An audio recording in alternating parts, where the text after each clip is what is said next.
So, thank you for inviting me to say a few words. This is such a great event. You've done it.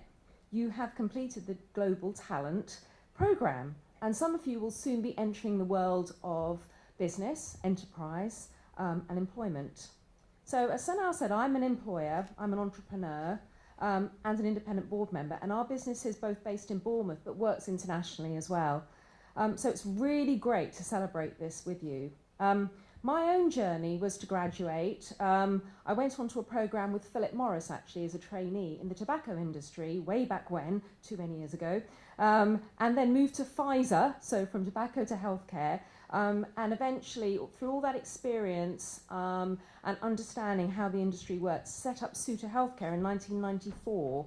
And really in those early years, it was my choice to be the first one into work and to be the last one out of work, because I wanted to show how eager I was to learn and to absorb like a sponge what was going on around me, getting to know people, asking them questions without being too annoying.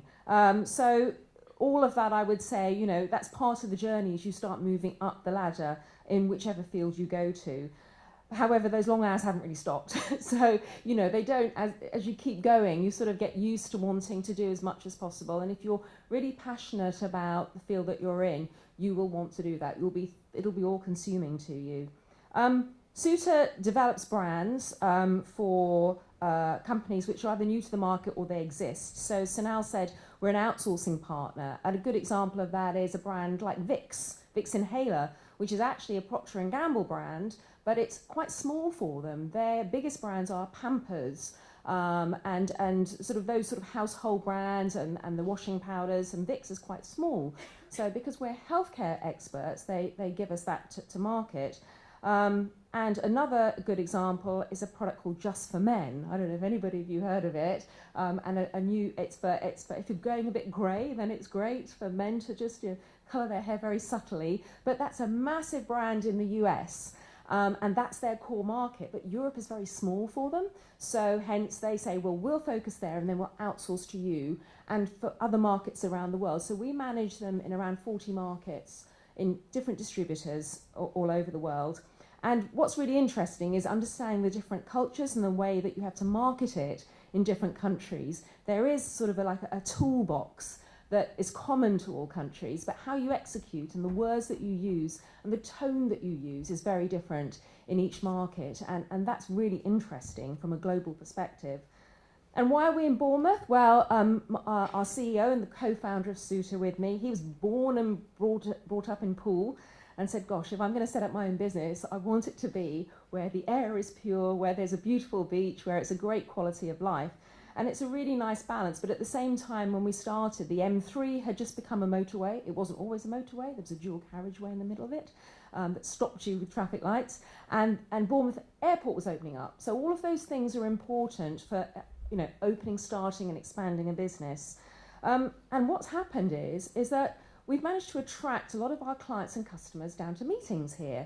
Because as children, they used to come to Bournemouth on holiday, so they come to the office and they'll say, I remember we used to go down to the beach. In fact, when the meeting's over, we'll just trot down there and have a look, and it hasn't changed much. So that's important. People like Unilever, Procter & Gamble, Bayer, Boots head office, Tesco buyers, and they all come down. And so Bournemouth is intrinsic into the character of Suter.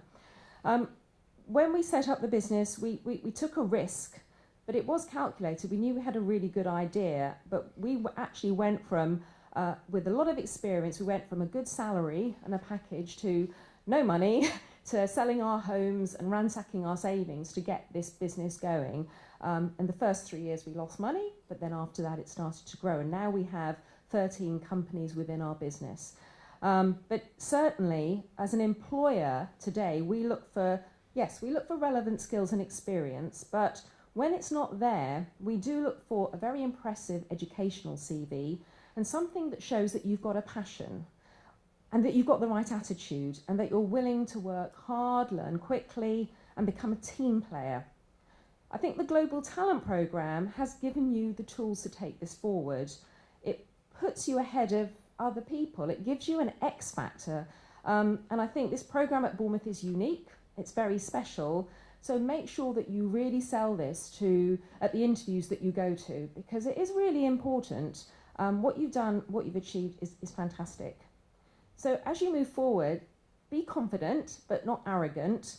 Show your personality, because everyone here has got totally different personalities, but just show who you are. Show that you've researched about the company that you're going to, clearly, and really you understand that their mission and their vision, what they're trying to do, because that always impresses. Be multidimensional, be flexible, and as you progress, you'll learn the importance of understanding the different generations. If I'd say one thing that is changing all the time is that within our business, we have 7 generations of people, from the baby boomers in their 60s, who are still going strong, to Generation Z. And everyone has a totally different cultural context. And actually, the way in which we work is we do work as teams across different age groups, but never make assumptions about people, because it is, you gain a lot from listening to people and learning from them. I think the world at the moment is turning so fast, you just can't stand still. In my world, the retail landscape has changed a lot, and you see people's behaviour shifting, how they buy goods and services, where they buy them, how quickly they buy them, whether they want advice on how they buy them or not, when they see reviews. Now, and in some companies, they still haven't grasped the importance of whether you get a 3-star or a 5-star review on a product and what people talk about. It's really quite amazing. Still, people don't think about that. But there's a lot of people who do. So, you know, everyone's got to go with that change. That's really important. And clearly, the economic landscape is changing everywhere. The political landscape is changing everywhere. And in fact, instability and change are the new norm, which is, you know, a bit potty, because we used to go for years and just sort of do the same thing and know that, oh, we did that last year, it worked very well, we'll just do it again with another bell or a whistle on it. Everything is different. Now, that is disquieting for some, but dynamic for others. But you've got the tools. So go out there, use them, always be hungry to learn, and I hope you're very, very successful. Thank you.